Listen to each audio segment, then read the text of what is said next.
I'm Caroline Mercer. I'm 35 and I've spent most of my life being the family disappointment. Tonight I'm sitting at the back table of the governor's annual gala, watching my older brother Daniel charm a crowd that's always adored him. Nobody notices me, not until the governor himself stops mid-sentence staring in disbelief.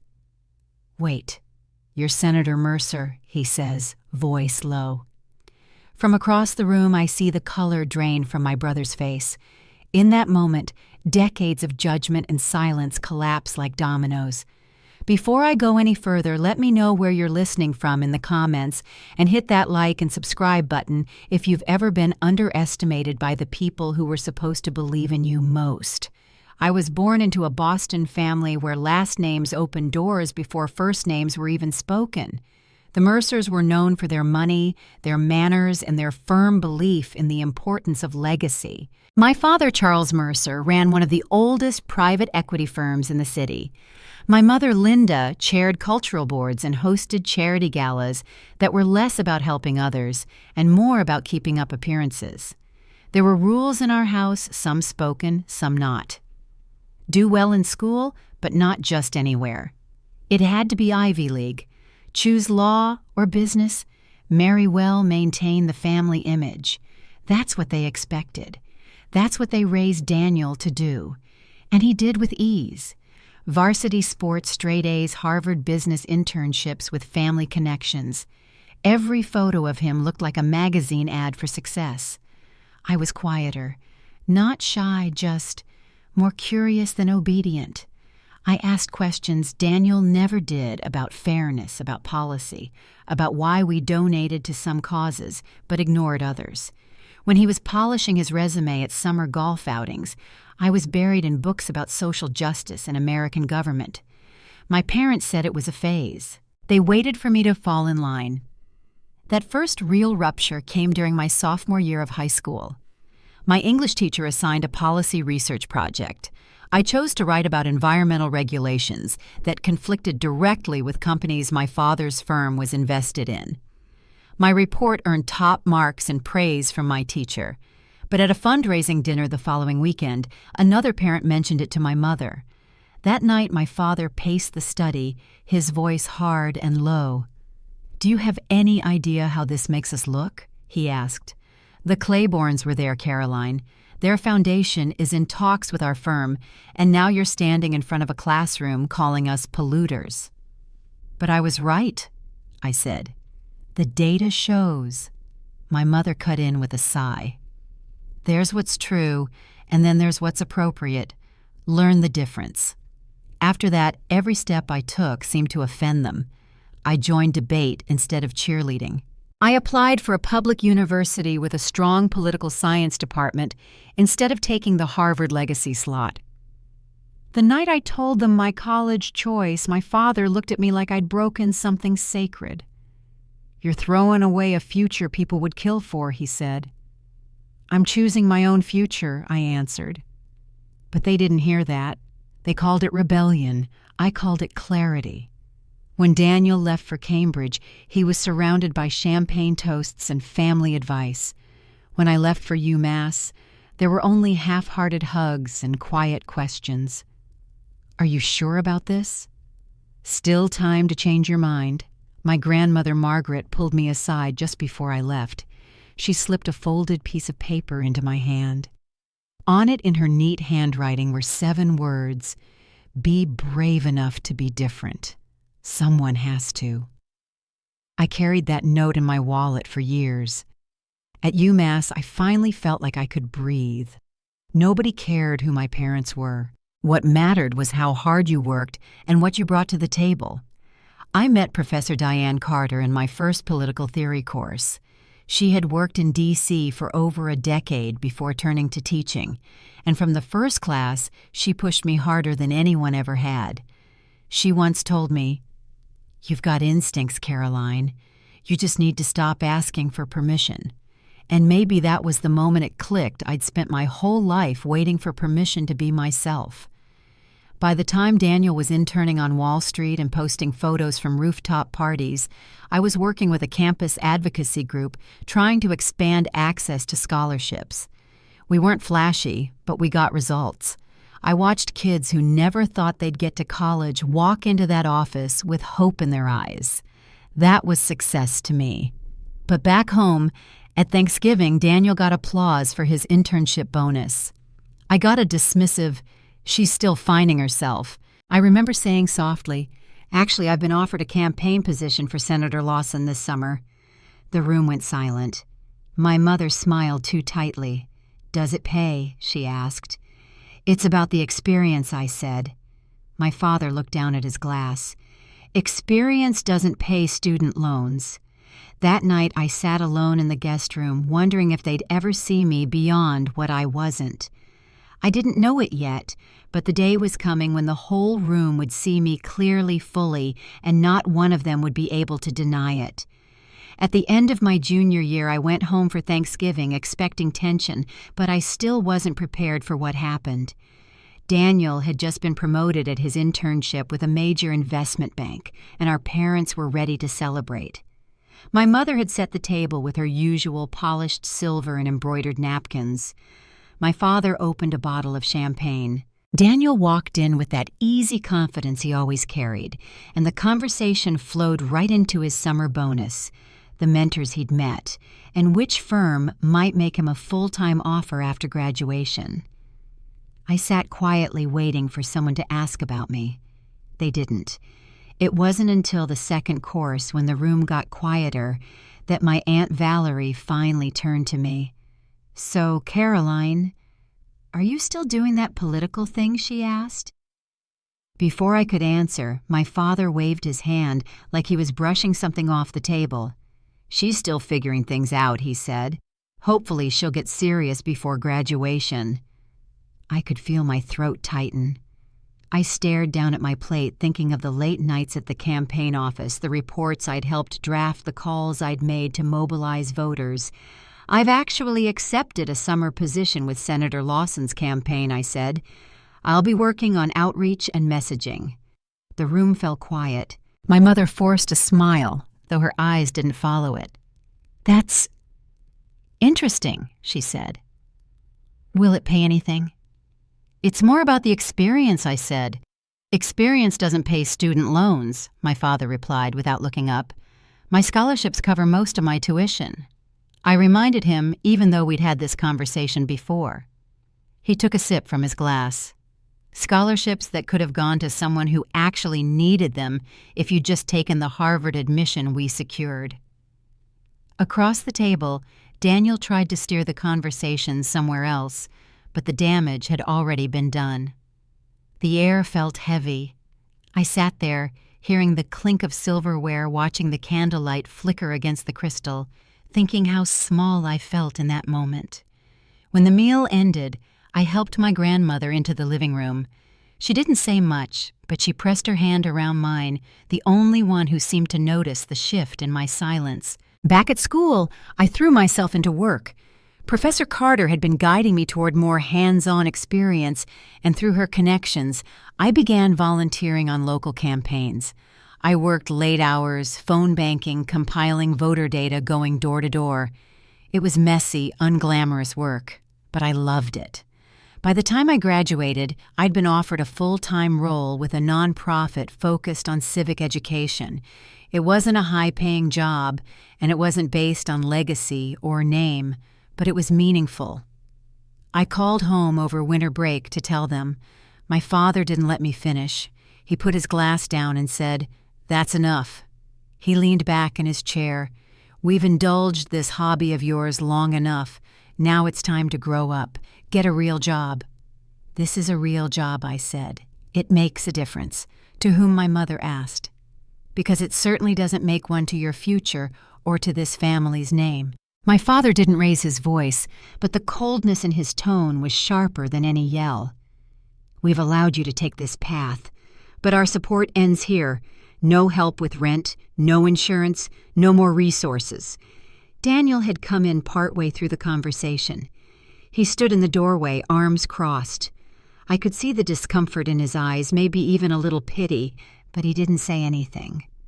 I left the next morning and flew back early. My apartment wasn't ready yet, so I stayed with a friend while searching for something I could afford on a nonprofit salary.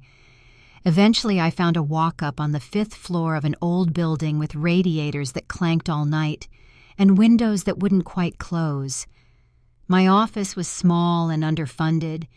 We printed flyers with borrowed equipment and shared desks. But we built programs that taught young people how voting worked, how school boards affected their communities, how to find polling places, how to spot misinformation. Meanwhile, Daniel was flying business class, sharing photos from rooftop receptions with mayors and state officials. My parents flooded their social feeds with his promotions and awards. They never mentioned me. At my cousin's wedding that fall, I overheard my mother talking to a family friend. "Caroline is still in her idealistic phase," she said. "Working with voters or something. We're hoping she'll come around." I kept my head down at dinner. When people asked about work, I answered politely, then found a reason to step away. That became my rhythm at family gatherings, polite quiet always slightly outside the circle. But that Thanksgiving, something shifted. Daniel had just closed a major deal, and my father was practically glowing. Champagne flowed again. Toasts were made. When someone asked me what I'd been working on, I told them we'd seen a 12% increase in youth turnout across 2 districts. My father tilted his glass and stared at me. "And how does that translate into a career?" "It already is my career," I said. "We're making civic education accessible. We're seeing measurable results." He sighed. "You're 30, Caroline, living in a walk-up, making what, $40,000 a year. You have the education, the name, the resources, and you've chosen this." No one spoke. Daniel looked down. My mother shifted in her seat. "We've watched this experiment long enough," my father continued. "You've had every advantage and you've squandered it on a cause." I stood up. My hands were shaking. "Success isn't only about money, Dad. In the real world, that's exactly what it's about." I left without dessert. Sat in my car, hands on the wheel, trying to blink away tears before I could even start the engine. Back home, I questioned everything. I thought about the rent, the stress, the months of stretching every dollar. I thought about the holidays, the birthdays they skipped, the promotions they never acknowledged. And I wondered if I'd made the wrong choice. Then 2 weeks later, at a community event we hosted in a public school gym, a woman I'd never met approached me. She had a little girl with her, maybe 5 or 6. "Before your program, I never voted," she said. "Didn't think it mattered. But now my daughter sees me reading about candidates. She watches me fill out the ballot. She sees that we have a voice." Her voice cracked just a little as she smiled. "That's because of you." I didn't know what to say. I just nodded and thanked her and felt something I hadn't felt in a while: steadiness. Around that same time I met Logan. It was at a fundraiser for a local candidate. He was working as a communications director for a progressive representative. Thoughtful eyes, steady presence, the kind of person who listened before he spoke. When Professor Carter introduced us, he smiled and said, "So you're Caroline Mercer. My mother says you're going to be governor one day." I laughed, but something about the way he said it made me feel seen. We had our first coffee the following week. It turned into a 5-hour conversation about voter access community engagement and why we both believed change was still possible. He never once asked why I hadn't gone into consulting, never once questioned my salary or my resume. With his encouragement and the backing of people I'd worked with for years, I made a decision I knew my parents would never understand. At 31, with no trust fund, no family support, and no big donors, I filed paperwork to run for city council. We started with a borrowed office space in the back of an old hardware store. Paint peeled from the windows, and the heating rattled like it was working through its own doubts. But that's where my city council campaign began. There was no budget for consultants or glossy mailers, just a handful of volunteers, former colleagues from the nonprofit, local organizers I'd worked alongside, and Logan, who showed up with coffee and spreadsheets every morning. We set up folding tables, handwritten signs, and a whiteboard that listed every neighborhood we planned to reach. The whole thing felt stitched together, but it was real. I spent most days out in the community, knocking on doors, listening. I walked blocks I'd canvassed before, but this time I wasn't there to talk about registration deadlines. I was asking people to vote for me. Some doors closed quickly, some opened wide. People told me about broken sidewalks, bus routes that didn't run late enough, landlords who ignored repairs. I kept a notebook in my back pocket and wrote down everything. At night, I returned home sore and tired, my shoes covered in dust, voice raw from the wind. But the next morning, I put on the same jacket, tied my hair back, and went out again. Election night, we gathered at a small restaurant just a few blocks from the office. It wasn't fancy mismatched chairs, overhead lights too bright, but it was ours. Logan sat beside me, his hand resting steady over mine while the results trickled in. When the final numbers appeared, we'd won. Narrowly, but enough to make it official. People cheered, hugged, cried. I stood there surrounded by handshakes and laughter and waited for my phone to ring. It didn't. There was no call from my parents, no text, not even a congratulations from Daniel. The next day, Daniel did message me. "Congrats on the council seat," he wrote. "Small pond, but I guess it's a start." My mother's note came 2 days later. "We were surprised by your win. Your district must have had a very low turnout." I didn't reply. Instead, I went to City Hall. The work started immediately.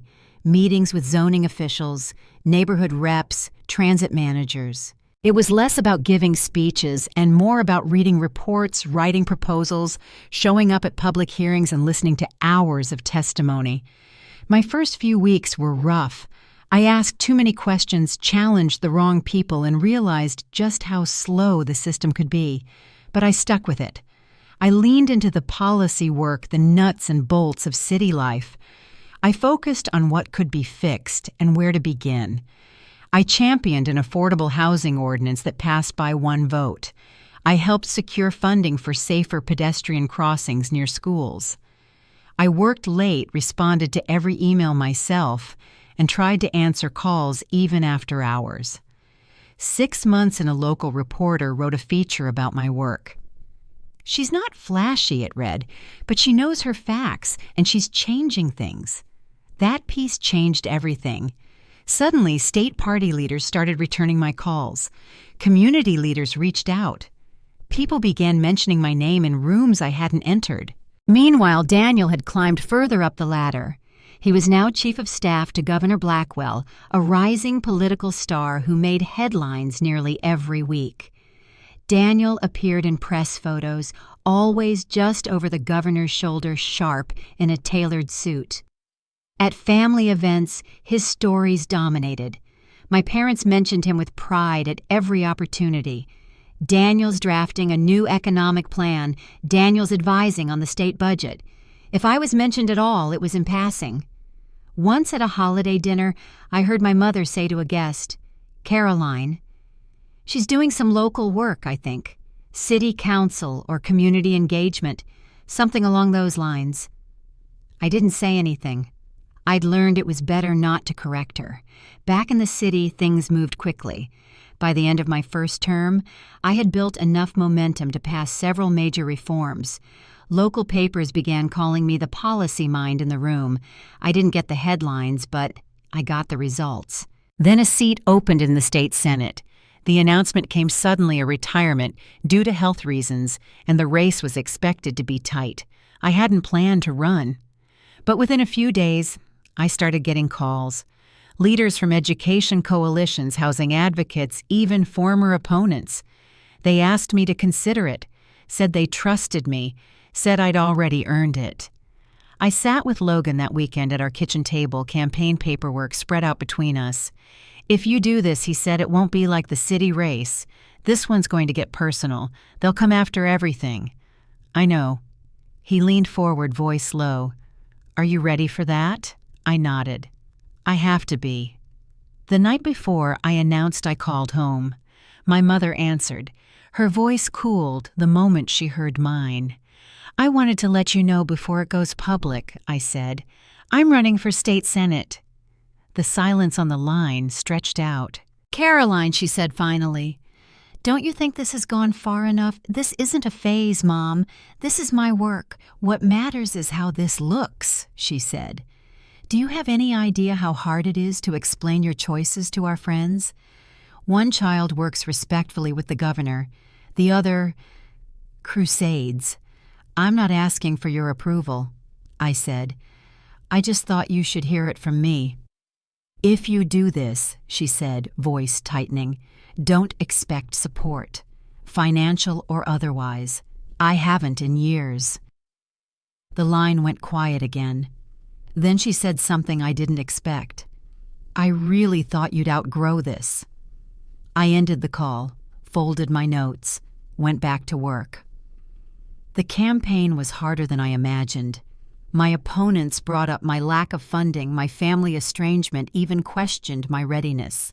Anonymous quotes ran in small political blogs. Her own family won't support her. If your brother is next to the governor, why is she still asking for donations? I kept walking door to door. I kept talking to voters. I kept showing up. Late one night, after a brutal interview, Logan met me at home with takeout and quiet music playing in the background. He poured me a glass of water, sat down beside me, and without fanfare, pulled a small velvet box from his coat pocket. I don't know what happens with this election, he said, but I want you to know I believe in you, all the way. The proposal was simple.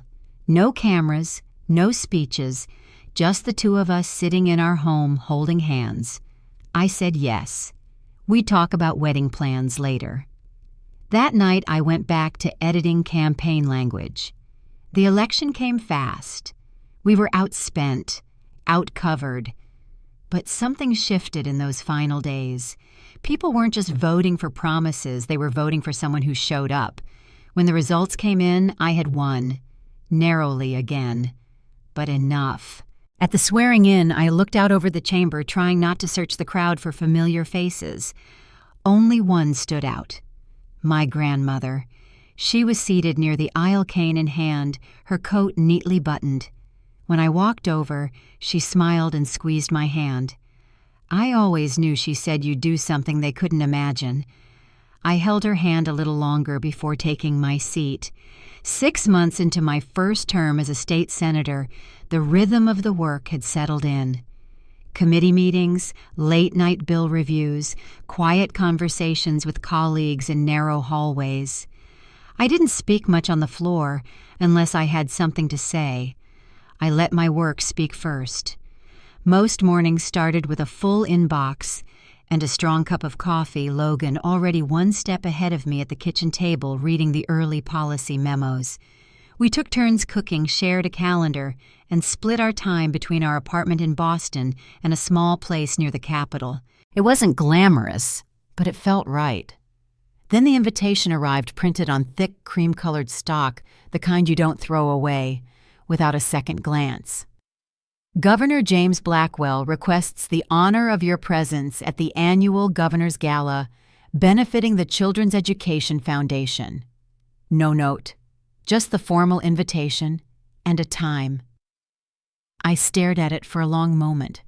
Daniel was the governor's chief of staff. He handled the guest list. I didn't know if this was a courtesy and oversight or something in between. That night, Logan found me at the kitchen table, the envelope still sitting unopened beside my laptop. Are you going to go? He asked. I don't know yet, I said. He waited for a beat. It wouldn't be strange for a state senator to attend. Maybe it's time. I nodded, unsure. It just feels like walking into a room where the version of me they talk about doesn't match the person I actually am. Logan reached over, resting his hand gently over mine. Maybe it's time that version changes. The week leading up to the gala, I buried myself in committee prep. 2 education bills were moving forward, and I'd been assigned to carry amendments through the finance subcommittee. It kept my mind busy. But as Saturday approached, I knew I'd already decided to go. Not to confront anyone, not to prove anything, just to be there as myself. I wore a simple black dress with long sleeves. Logan pulled on his tux and tied my necklace with steady hands. As we drove through downtown, I stared out the window, watching the light from the tall buildings reflect against the glass. "Remember who you are," Logan said quietly. "You don't have to explain it to anyone." The ballroom was already full when we arrived. Crystal chandeliers overhead, long tables with white linens and floral centerpieces. I scanned the room, spotting familiar faces from the Capitol business leaders I'd met in passing, and across the room Daniel standing near the governor, laughing with a group in dark suits. We were seated at a table near the back. A university president, a judge I'd worked with briefly, and a hospital director with his wife. I nodded politely, shook hands, and took my seat. I didn't see my parents, and I wasn't surprised. Dinner moved slowly. Conversation stayed surface level. No one asked about Daniel, but I noticed a few glances shift between us like a question hovered unspoken. After the main course, I excused myself to find the restroom. On the way back, I passed a group of guests speaking quietly near the bar. "That's the Mercer girl, isn't it?" one voice asked. "I heard she never really got her footing. Left the family behind. Daniel's the one they talk about now. He'll probably run for office in a few years."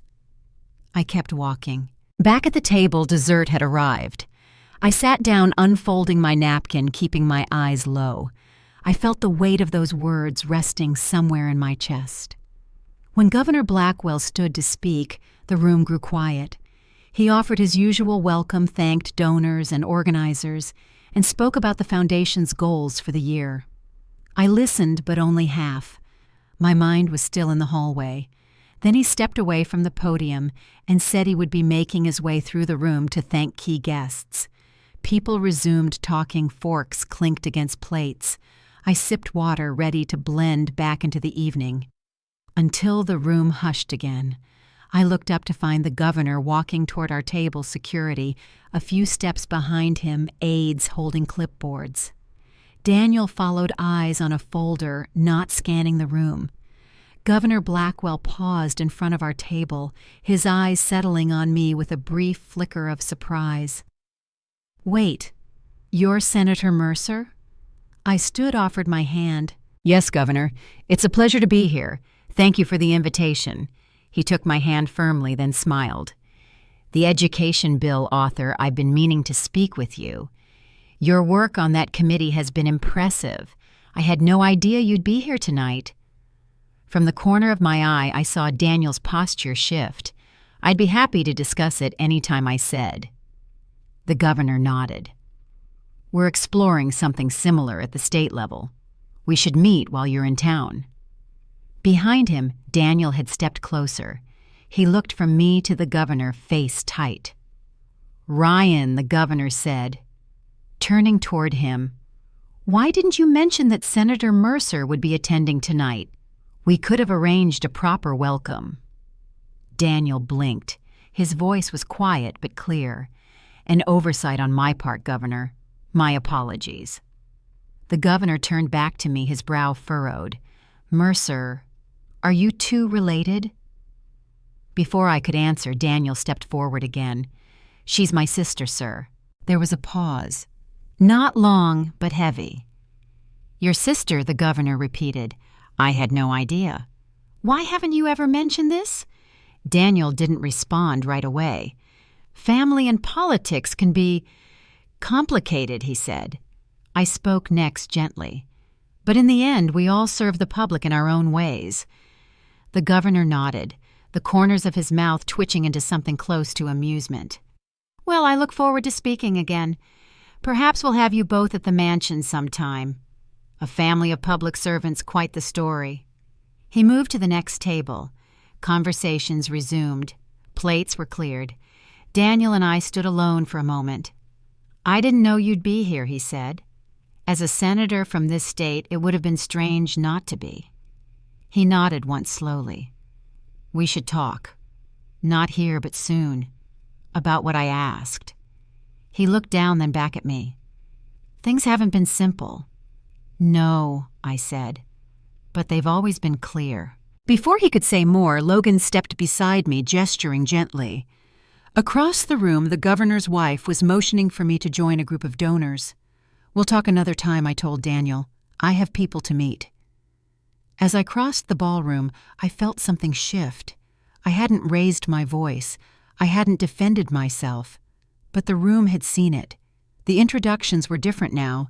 People greeted me with curiosity, not confusion. That night, as Logan and I stepped back into the car, I looked at the lights of the building fading behind us. "You handled that well," he said. "I've had practice." He smiled. "Still, something changed in there." I nodded. "Maybe now they'll see the truth that's been here all along." 3 days after the governor's gala, my office phone rang just after 7 a.m. The number on the screen stopped me cold. It had been years since I'd seen that one. My father's private line, the one he never used for anything casual. I sat there for a moment just watching it ring. Then I picked up. "Caroline," he said with no greeting, "I understand you attended the governor's event last weekend." "I did," I said. There was a pause. "Your mother and we've been discussing recent developments. We think it might be appropriate to have dinner while you're in the state. To clear the air." The way he said it, careful practice, made it clear this wasn't an apology. It was an acknowledgement. Nothing more. "I appreciate the invitation," I said. "But if we're going to meet, we need to talk about more than just scheduling. The last several years, there's a lot that hasn't been said." He didn't respond right away. "Then, the past is the past, Caroline. Rehashing old tensions doesn't serve much purpose now." "I disagree," I said. "You and Mom didn't just misunderstand my choices, you actively misrepresented them. To friends, to extended family. You told people I'd failed." Another silence. "Perhaps we've had different perspectives," he said finally. "It's not about perspective, it's about respect," I replied. "I chose a different path, and instead of supporting me, you punished me for it." This time his voice shifted slightly, softer but still controlled. "Family is complicated. Perhaps we could start fresh. Your position is impressive. We can build from there." It was the closest thing to an admission I was going to get. "I need time to think," I told him. "And if we do meet, Logan will be there. He's part of my life. He supported me when you didn't. As you wish," my father said. "Let us know." After I hung up, I sat in my chair for a while, the hum of the computer and the distant city noise filling the space. That evening I told Logan, "You don't have to decide right away," he said. "Set your boundaries. You get to choose how this goes." 2 weeks later, I agreed to dinner. We met at a small restaurant near Beacon Hill, private enough that we wouldn't draw attention. Logan sat beside me, calm and steady, his presence grounding me. The conversation stayed on surface topics at first. My committee assignments, Logan's latest project, renovations to their house in Back Bay. It all felt rehearsed. Eventually, my mother brought it up. "We may not have always understood your choices, Caroline," she said, "but we never stopped caring. Caring isn't the same as respecting," I said quietly. "You didn't just disagree with my decisions, you dismissed them. You told people I was lost, that I hadn't found my way." My father shifted uncomfortably. "Perhaps we were hasty in our judgments. It wasn't we were wrong, but it was something." I nodded. "Moving forward, I need honesty and respect for the life I've built. That includes my marriage, my work, everything." We parted with a vague agreement to stay in touch. No grand reconciliation, but a door that hadn't existed before now, sat slightly ajar. As we walked back to the car, Logan slipped his hand into mine. "Well, he said that was something." I nodded. A start. A week later, Daniel texted and asked if we could meet privately. We chose a coffee shop near my district office. When I walked in, he was already there, looking less polished than usual, tie-loosened dark circles under his eyes. "I owe you an apology," he said before I even sat down. "Not just for the gala, for everything." I looked at him. He didn't flinch. "For years," he continued, "I stood by while they erased what you were building. I heard them tell people you were lost. I knew it wasn't true, but I didn't speak up. Why not, I asked. The words came out before I had time to prepare for them." Daniel looked down at his coffee. "Because as long as you were the cautionary tale, I didn't have to examine my own choices. I was the one who did everything right. I didn't want to question what that even meant. I didn't say anything. I let the silence do the work. I'm not sure I'm happy," he said quietly. "I'm successful on paper. But seeing you stand there that night on your own terms, it made me realize I've been performing a role for years. The conversation didn't fix everything, but it opened something." Over the next few months, we began exchanging the occasional message, articles, birthday greetings, nothing forced. Meanwhile, the most surprising conversation came from my grandmother. She called and asked if I could come see her. We met at the assisted living facility where she now lived. She was waiting in the common room cardigan, neatly buttoned a manila folder on her lap. "I wanted to give you something," she said, patting the folder. "But first I need to say this, I always believed in you. I just wasn't brave enough to say it out loud when it counted." She opened the folder. Inside were news clippings, committee transcripts, photos of campaign events. She'd printed them out, annotated them, highlighted headlines.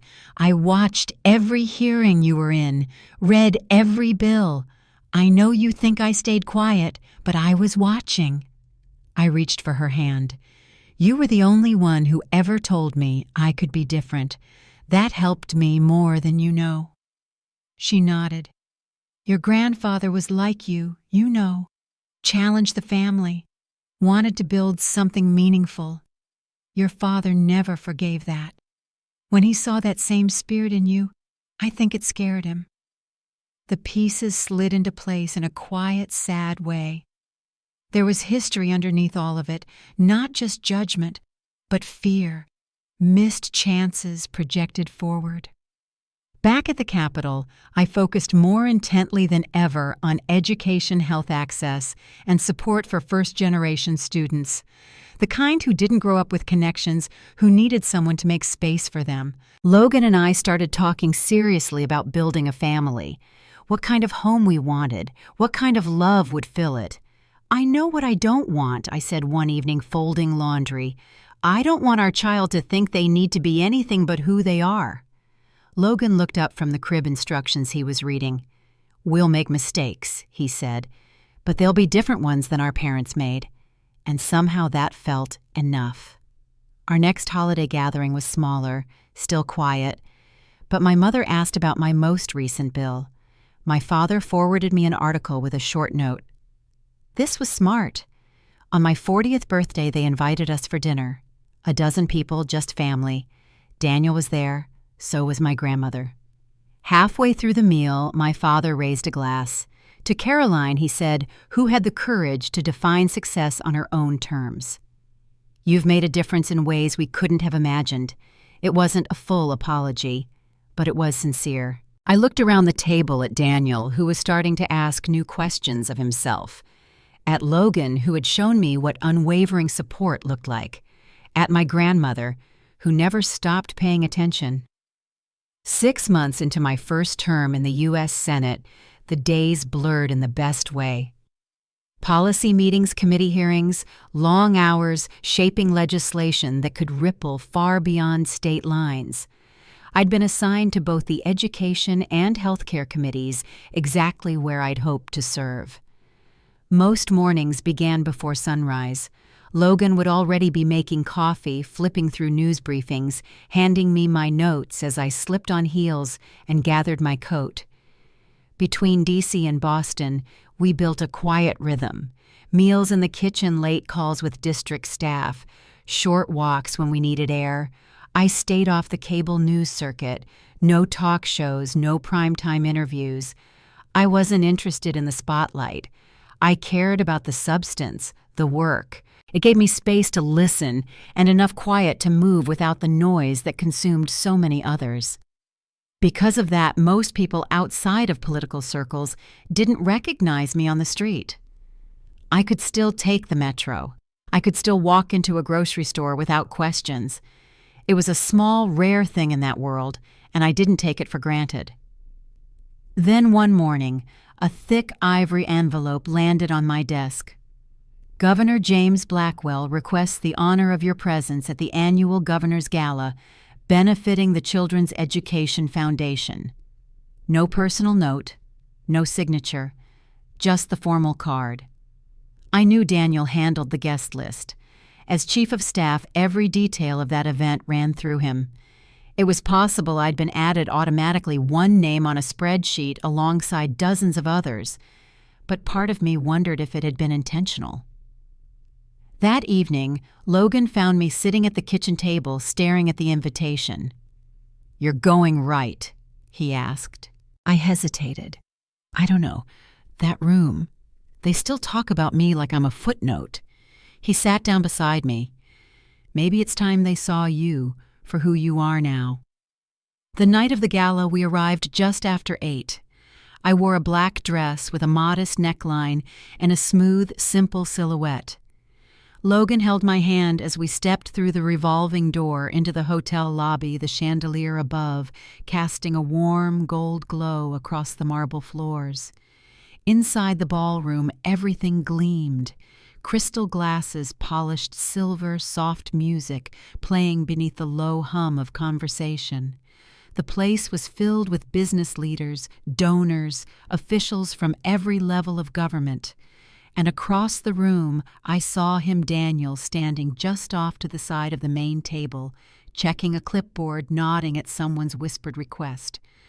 We were seated near the back, far enough from the governor's table that it felt intentional. I recognized a few faces around us: a judge I'd worked with on juvenile justice reform, a university provost, an education foundation director I'd spoken to just last month. The meal passed quietly. I made polite conversation, answered a few questions about a recent funding bill, asked about their work. No one brought up Daniel, but I could sense it hanging there, quiet and unspoken. After dinner, I excused myself. As I walked through the hall toward the restrooms, I caught pieces of a conversation near the bar. "She's one of the Mercers, right? I heard the family doesn't talk to her much. Her brother's the one with real influence." The words were soft, but they landed all the same. I returned to the table, settled back into my seat, and kept my smile steady. Then, just before dessert, the governor took the stage to give brief remarks, something about the foundation's upcoming goals, a few lines about early childhood literacy, and a reminder that he'd be circulating the room to greet guests. After he stepped down, the energy shifted back to quiet chatter. Servers moved between tables, lifting trays, pouring coffee. Then a hush. Governor Blackwell was making his way toward our corner of the ballroom. Daniel trailed behind him, half-focused on his notepad. When the governor reached our table, he paused. His eyes landed on me, and for a second he looked puzzled. Then his brow lifted. "Wait, you're Senator Mercer." I stood and offered my hand. "Yes, Governor." "Thank you for having me." He shook my hand firmly. "Your work on the Federal Education Committee very strong. I've been meaning to speak with you. We're considering a state-level initiative that mirrors your approach. I'd be happy to meet any time I said." From the side, Daniel had stopped walking. He looked up, suddenly alert. Governor Blackwell turned slightly. "Daniel, why didn't you mention Senator Mercer would be here tonight? We could have arranged a proper introduction." Daniel blinked. "That was my oversight, sir." The governor looked back at me. "Mercer, are you two related?" Daniel stepped forward. "She's my sister." The pause after that was long enough to notice. I had no idea, the governor said. "Why haven't you ever mentioned this?" Daniel's expression didn't change. Family and politics can be complicated. I stepped in before the moment dragged further. But at the end of the day, we all serve the public. That's what matters. The governor smiled and nodded. "We should have both of you at the mansion sometime. A family of public servants that's rare." He moved on to the next table. Conversations around us resumed. Plates were lifted. People glanced our way, subtle but curious. Daniel and I were left standing. "I didn't know you'd be here," he said. "As a senator from this state, I would have been hard to exclude," I replied. He nodded once. "We should talk. Not here. Soon." I looked at him steady. "There's a lot to talk about." Before he could respond, Logan stepped beside me, giving a small nod toward the governor's wife, who was motioning for me to join her group across the room. "I'll see you around," I said.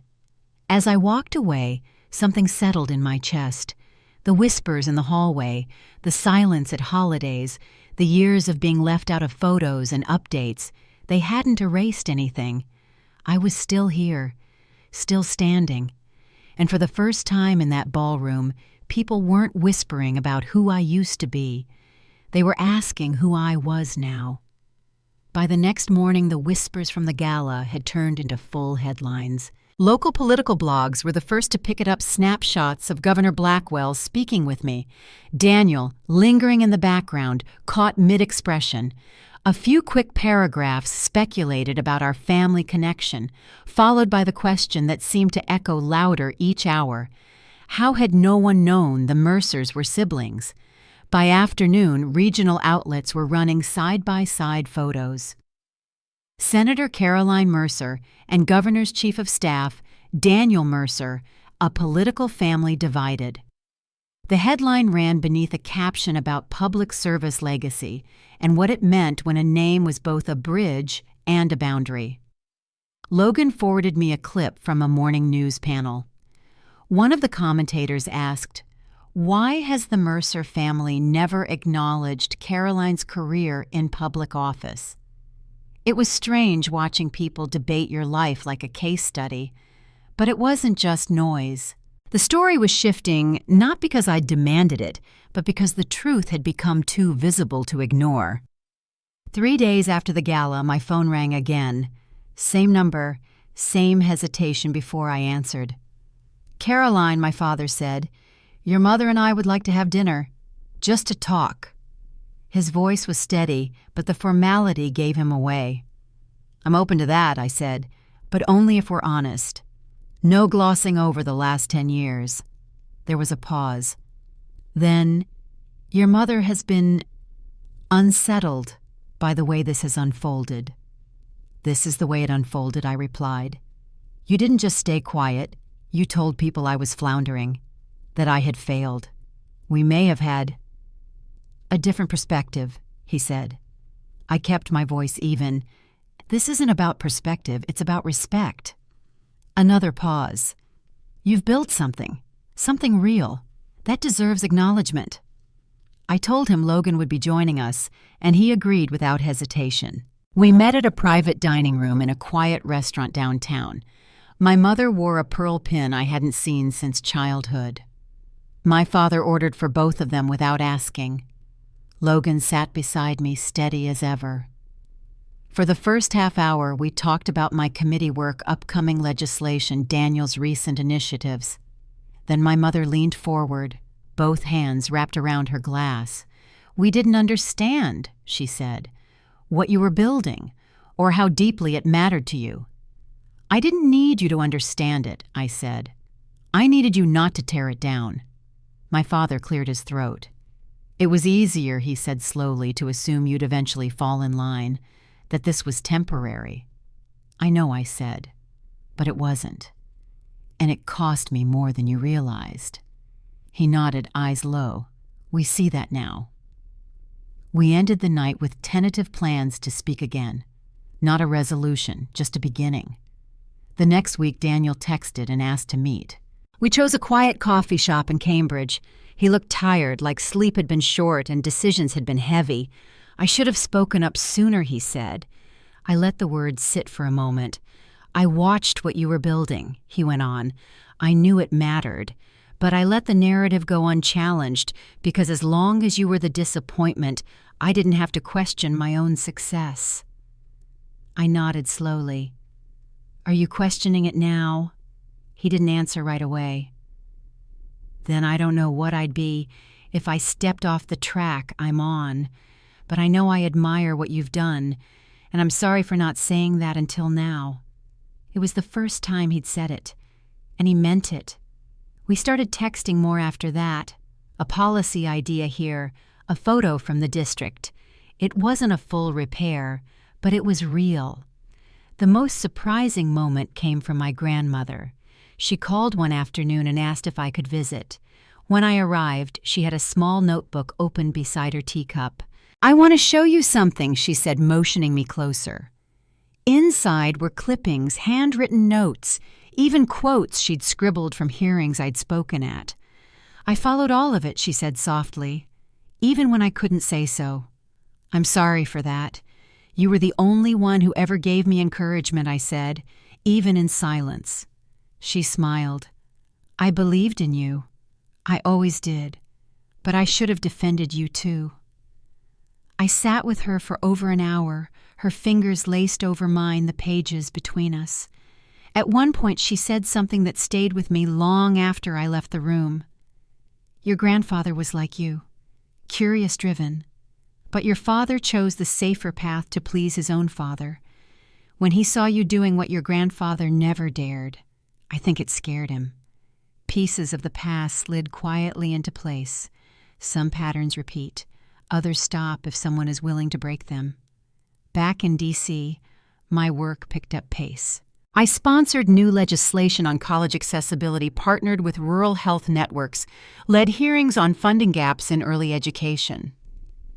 My voice began to carry weight in committee chambers and across party lines. Logan and I talked more about what came next.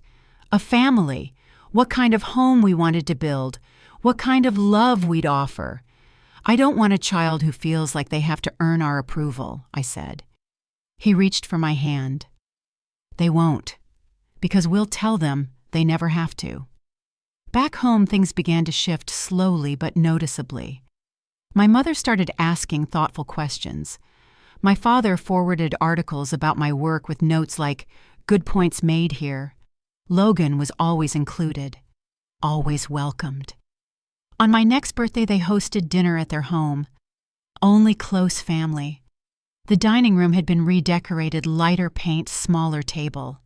But the memory of past dinners still lingered. Near the end of the meal, my father stood and raised his glass. To Caroline, he said, voice catching slightly, for showing us that a different path isn't a lesser one, and for making a difference that exceeds anything we imagined. I looked around the table at Daniel, at my mother, at my grandmother seated proudly at the end, at Logan smiling quietly beside me. It wasn't perfection, but it was something honest. The ride home from my birthday dinner was quiet. Logan drove with one hand resting on my knee, city lights flickering across the windshield.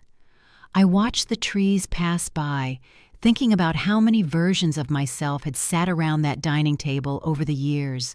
The quiet teenager, the college student they didn't understand, the woman they quietly resented. And now, finally, the person they were trying to reach. It hadn't come with applause or perfect apologies. Just a toast, a few words. But they had come from my father without being forced. That mattered more than I thought it would. Later that night, I stood by the window in our apartment barefoot, holding a mug of tea. Logan came up behind me, wrapping his arms around my waist. Feels different this time, he said. It does, I said. It's not fixed. But something opened. He nodded, resting his chin on my shoulder. Sometimes that's enough. We didn't talk much more that night. We didn't need to. In the months that followed, the reconciliation with my parents stayed slow. A few Sunday calls, An invitation to lunch. My mother asked about a bill I was drafting, actually listened. My father sent a copy of an article I'd written for a policy journal, underlined a sentence he liked. It was tentative, but it was real. Daniel and I met for lunch more often. We didn't talk about the past much, we didn't need to. We talked about ideas about the next election cycle, about what kind of future we wanted to help shape. He even joked once that if I ever ran for governor, he might have to switch sides. I told him I'd hold him to it. And at home, Logan and I started quietly preparing. A second bedroom turned into a nursery, a soft green paint on the walls, bookshelves filled with bedtime stories, many of them about courage and kindness, values we both agreed would matter more than any grade or college or title. I thought about the family I came from, how tightly they had clung to the definition of success, how afraid they'd been to see something different. And I thought about the family I was building, rooted in honesty, love, and the freedom to become who you truly are. The truth is, my story isn't about politics. It's about reclaiming the right to define your own life, even when the people closest to you try to write a different version. It's about choosing to show up again and again, not to prove a point, but because you know your path has worth whether others see it or not.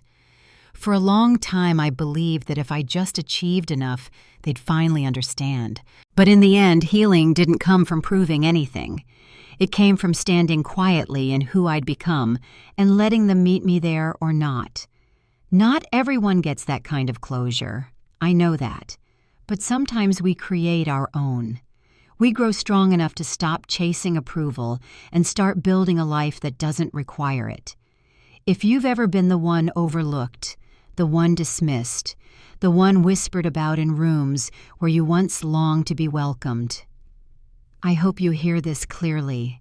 You don't have to fit the mold to matter. You don't have to follow someone else's path to build something meaningful. And being underestimated doesn't make you small. It just means your strength hasn't been seen yet. But it will be. Thank you for staying with me through this story. If it reminded you of your own journey or someone else's, I hope you'll share it. And if you're still walking your road, just know you're not alone. Until next time, take care of yourself and keep going.